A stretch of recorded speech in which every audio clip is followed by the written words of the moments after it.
Now, we're about to get into a segment that we don't usually talk about, but let's watch this video and then we'll get back to it.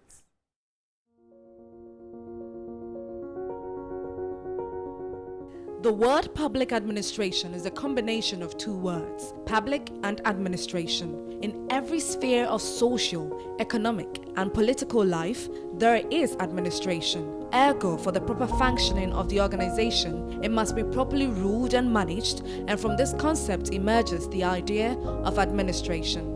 Public administration is the implementation of government policies and also an academic discipline that studies the implementation of government policies. State institutions are set up to see to the implementation of these policies. One of such institutions is the National Board for Professional and Technician Examinations, also known as NABTEX. Before its merger in August 2020, NABTEX was one of 3 bodies mandated to regulate the tertiary education sector. Its core mandates include curriculum implementation, regulates and assess examinations, and awards certificates.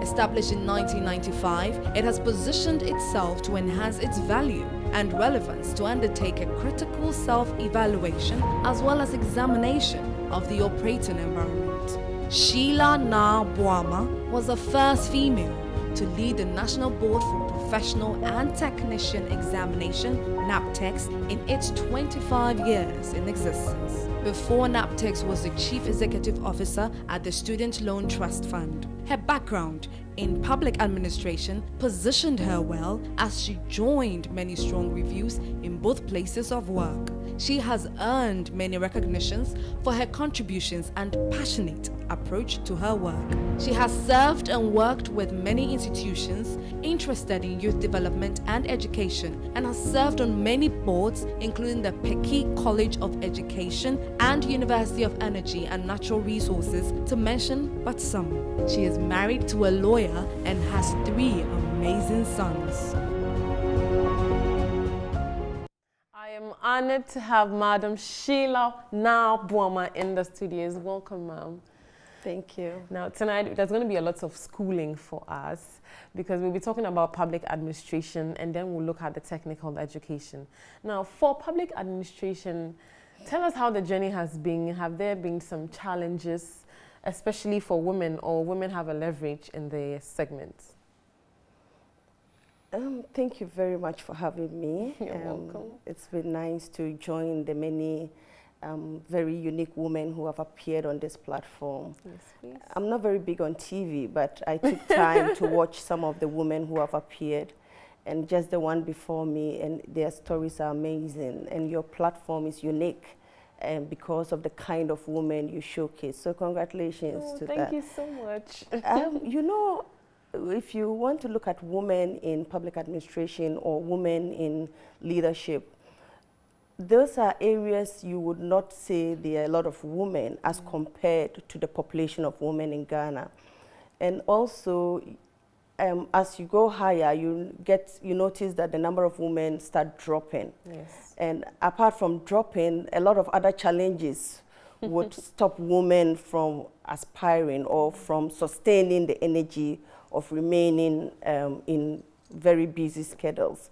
So yeah, they are women, but they could still be space for a lot more women to participate in the roles that are higher up.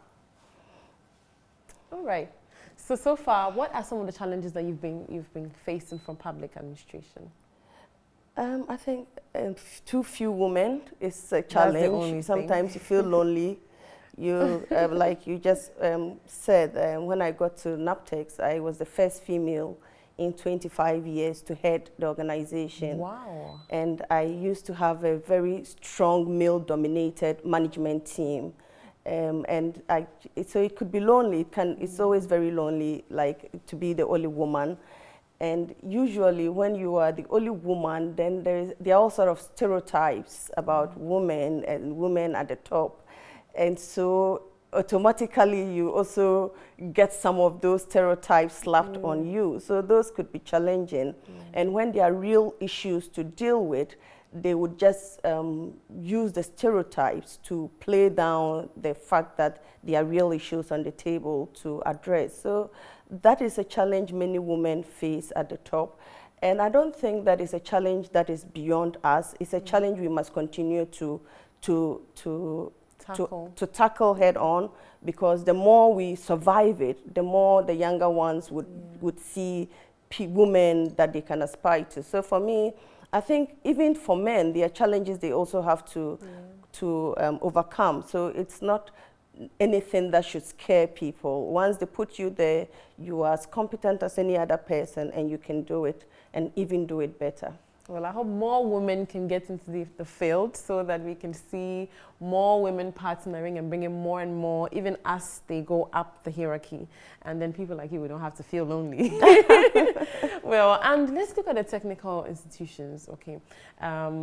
Do you have like some policies that help women? Because, you know, most of the time when we talk about anything technical, women sort of draw back and men dominate. Are there some policies to help with that?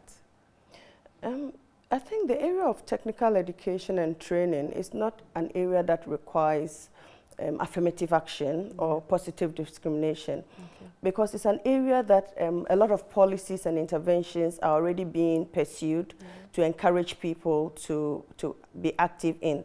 It's an area that already has a good enrollment of women, and I think what we should rather be interested in is getting the women to go into the more, let me say them lightly, hardcore areas, like the engineering. And there are a lot of positive, affirmative actions to get women in STEM already. So, but at the lower level, which is the technical institutes, and then higher national diploma levels, which were the areas or the brackets in which NAPTEX worked, I didn't think there were any particular challenges that stopped women or that reduced the number of women that were there. So it's mainly a matter of placement, and the policies are getting a lot more women to go in and do the programs there. Really, because from the research that we had, we realized that the numbers of women involved have dropped like about 80%.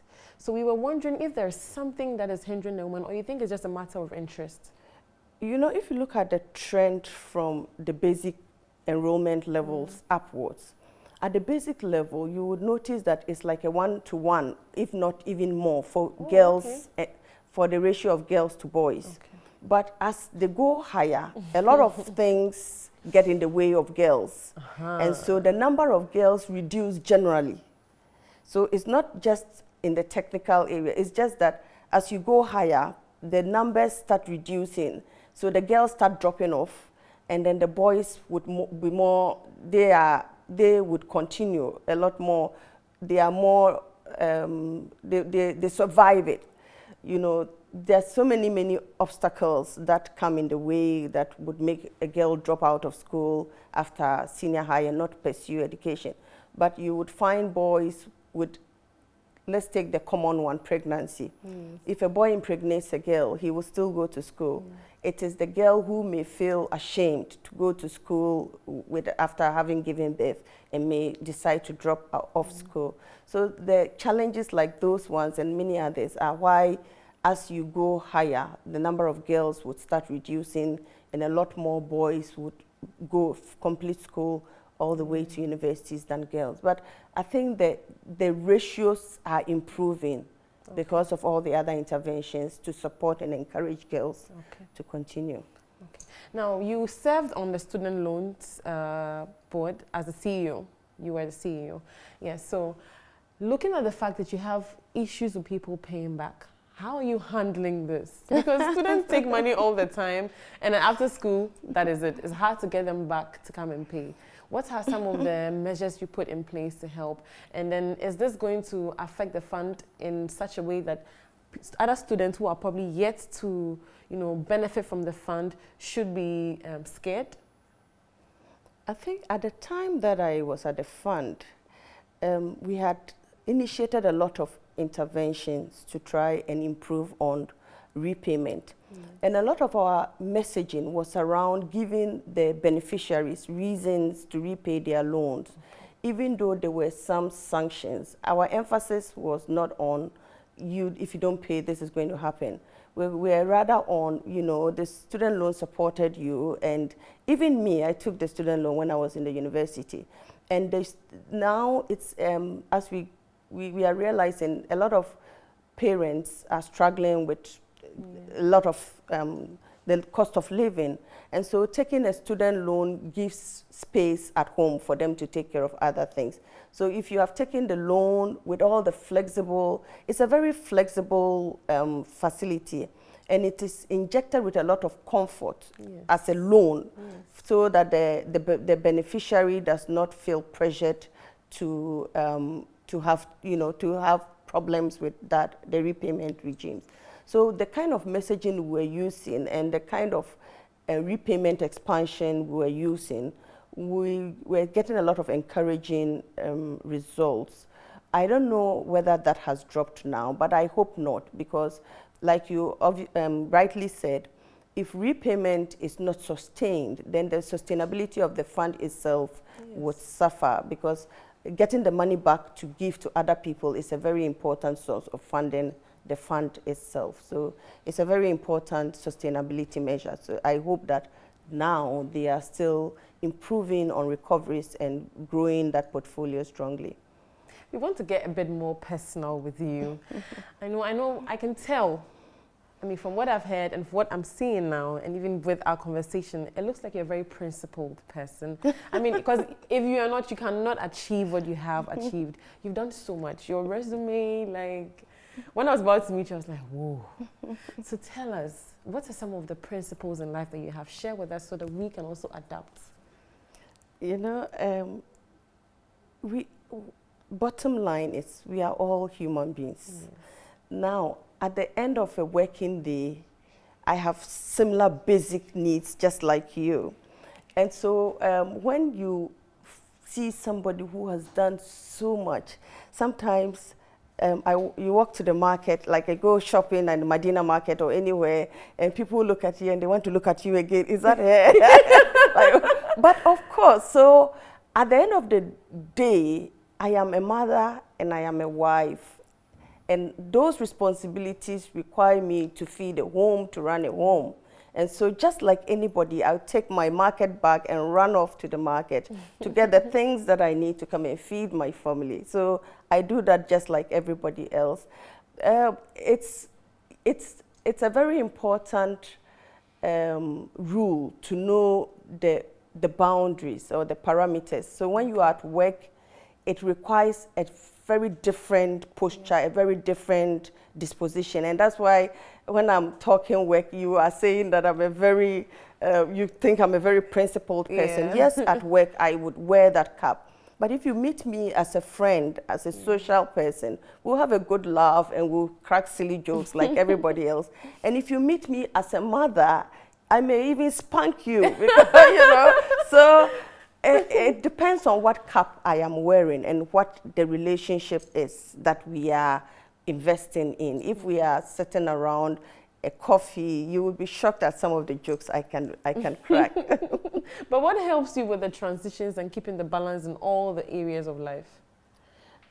The family is a subset. The way the family runs is a subset of the bigger picture, which is the nation. Now, if we have smaller units that are successful because the family life is together, then as a bigger community, we would have a lot more balanced human beings.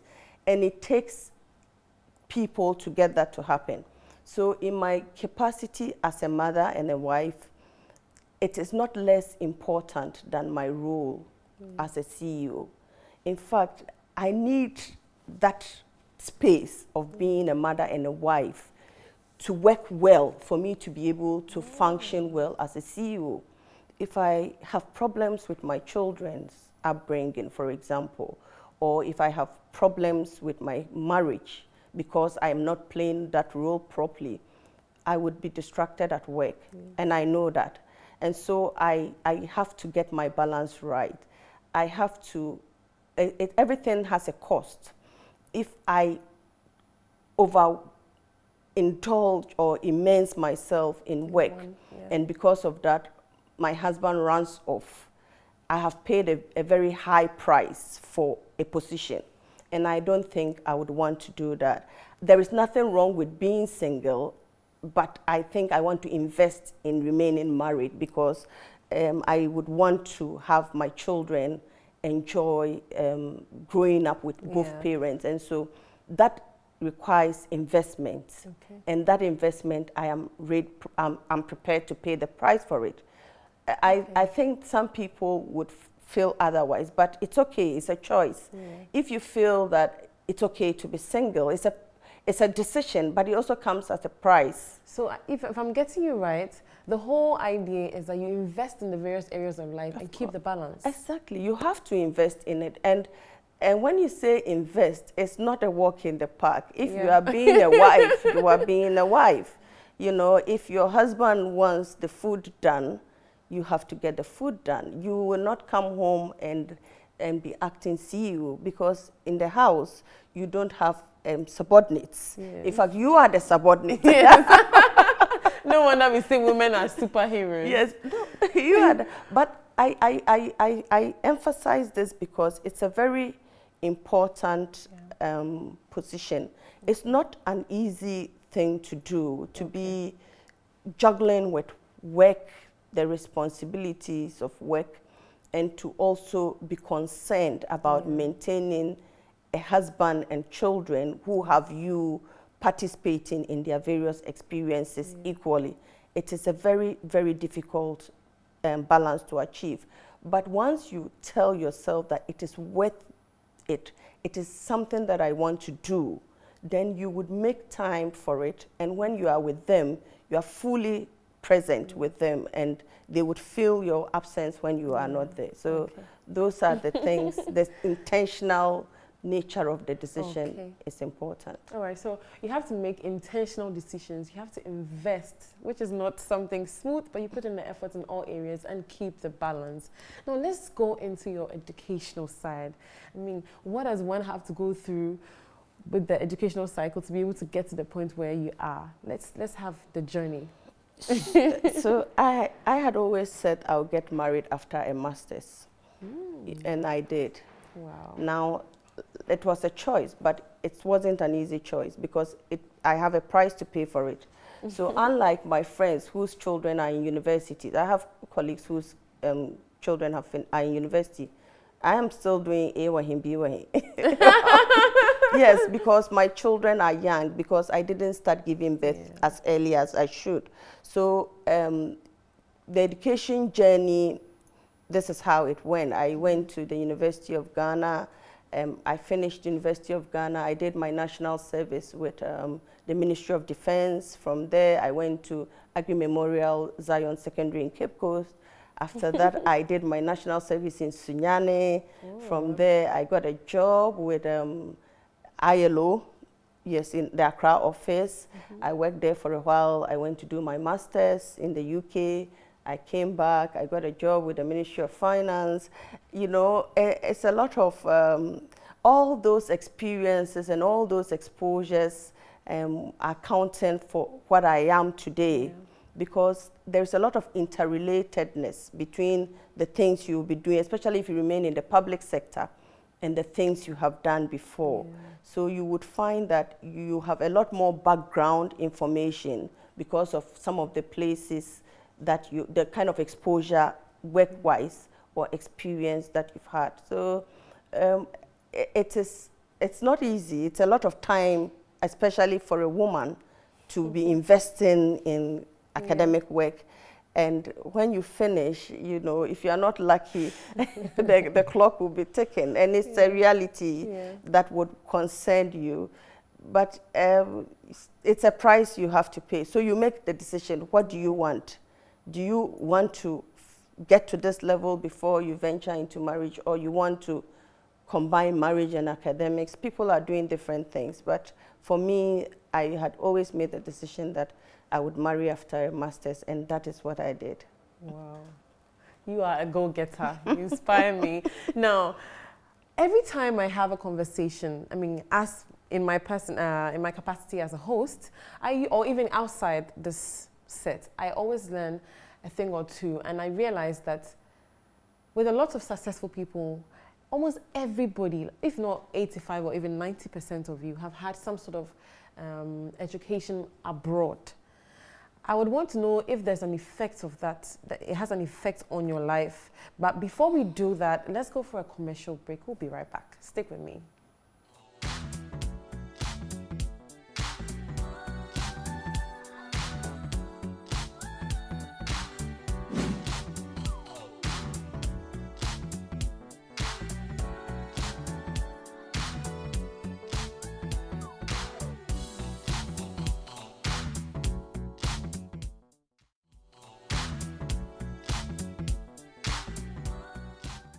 All right, we are back. If you missed or you just joined us, this is The Real Show. And there's going to be a repeat tomorrow. So if you have missed something, do not worry. You can catch up tomorrow, 8:30 p.m. Now, we have been having a conversation with Madam Shila Naah Boamah, and she is from the public administration sector. And we've been talking about technical institutes and all of that. Now, we are about to find out the impact of having some sort of education abroad on your life. Do you feel like the exposure actually helps to make you better? I will not say better. I will not use the word better. Okay. But I think the exposure is good. The diversity that you would experience, learning about different cultures, learning about different people, it's a whole unique experience. But for some of us, the choice to school abroad was also because of the opportunity to work and fund your education. So in most of those countries, their productive sector is very vibrant, and so there is work for you 24/7. So you go to school during the day, in the night you go and get some work done to be able to pay your school fees and your accommodation, and then the next day you take 3 jugs of coffee and head back straight to school. Yes, so I think it's the opportunity to fund your education. That is what draws us, the fact that, but that experience also builds in you a certain work ethic and a certain work culture. Because when you work there, the work culture is very strict. You know, the way work is designed, if they say you are working for 8 hours, everybody who has been there knows it's 8 hours, and there's no hiding about it. And so when you put yourself through that kind of experience where you have worked all night and then you get up the next morning, just dash home, take your school bag, drink some coffee and rush off to school. And then, you know, you do that for about 8 months to be able to pay your school fees and pay your rent. You are definitely a different person. You get emotionally tougher, you get stronger, you get disciplined. And so, you know, you don't crack easily. And so people who know me, they know that I don't crack easily, you know, because I've been through what it takes. I've been through a lot. And it has built me, my emotions, it has built my stamina. And if I put my mind to it, there is no stopping me. So. Wow. Now, looking at you, I want you to please give us advice, okay, on how to pick your career or your journey in wanting to achieve something in your career path for the coming generation, as well as some advice for how to handle your home and keep that balance. Anything practical that you've done that you think helped, you can share with us, would be amazing. I think that as women, when we are desperate, because I mean, it's the openings are very few. We all know that there isn't enough space for everybody, and getting a job is a difficult thing. And when we are desperate, sometimes we make the wrong decisions. And so we need to be very aware of what we won't do when we are desperate. In our sober moment, we need to think about things carefully and say that, you know, that I'll never cross this line because I'm down. So you need to know that. Because if you don't know that and you are not sure about that and you are confronted with an uncomfortable situation, you may do something that you didn't expect to do and you would regret it. So that's a very important thing to be sure about. The other issue is opportunity cost. You would have to decide at any point in your life, what matters to you. I don't think that investing in keeping a relationship, it's a bad investment. Because at the end of the day, if you have all the money and the position and the authority, and you have a beautiful, sophisticated home, and you come home each day to furniture, you would feel lonely. So if you have somebody in your life worth investing in, if it's a bad relationship that is violent, of course not. But if it's something, disagreements, then if you can invest in it, just invest in it. Because I am told, somebody ever said to me that we are born with our tongues in our mouth, but every now and then we bite our tongue. Why don't we cut it off? So it tells you that conflict is, disagreement is part of our existence. And so if you can bite the tongue that you were born with, then it is not unusual for you to disagree with another human being you occupy the same space with.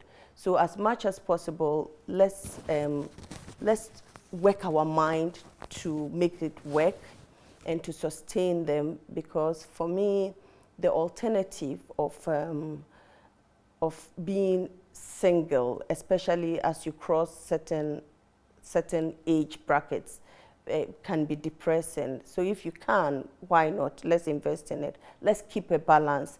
And that would mean that you should know your spouse. You know, if you have married somebody, I would always give that example, that you know the person that you are married to. If you married somebody who ate his mother's food, it would be very difficult to convince the person that now you should eat packed food or eat the maid servant's food.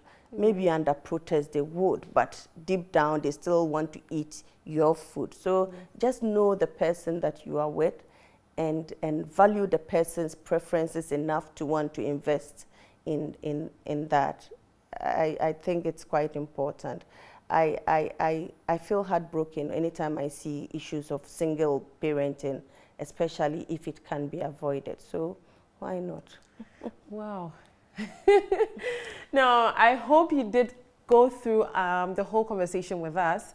We've learned so much. We've learned something about public administration, how the Technical Institute is doing, and then we have learned that it is good to focus on what you want and stick to it. If it's education, if it's your career path, stick to it. You can make it, and it doesn't mean you should lose your relationships or family. You can actually find a balance in your life and have it all. I mean, not perfect, but you can balance and make things work.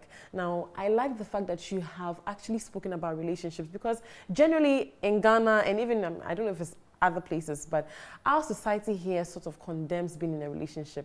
You can't even, of age, comfortably introduce a man in your life or a woman in your life to your family, that, oh, okay, you started seeing somebody, or you're in the talking stage, or any of those things. Unless it's ready for marriage, then people just spring up. Or you see a phase or two here, because in our minds, it's a sign of not being serious, or it's a sign of a distraction or something of the sort. So I like the fact that you've made us know that if it's a good relationship, it's okay to have it and keep that balance of your career or education, so that neither of it would suffer, and then you can still have a successful life. Thank you so much, Madam Shila, for joining us tonight. And it's been an amazing evening. This is The Real Show. My name is Mahalia Bamford.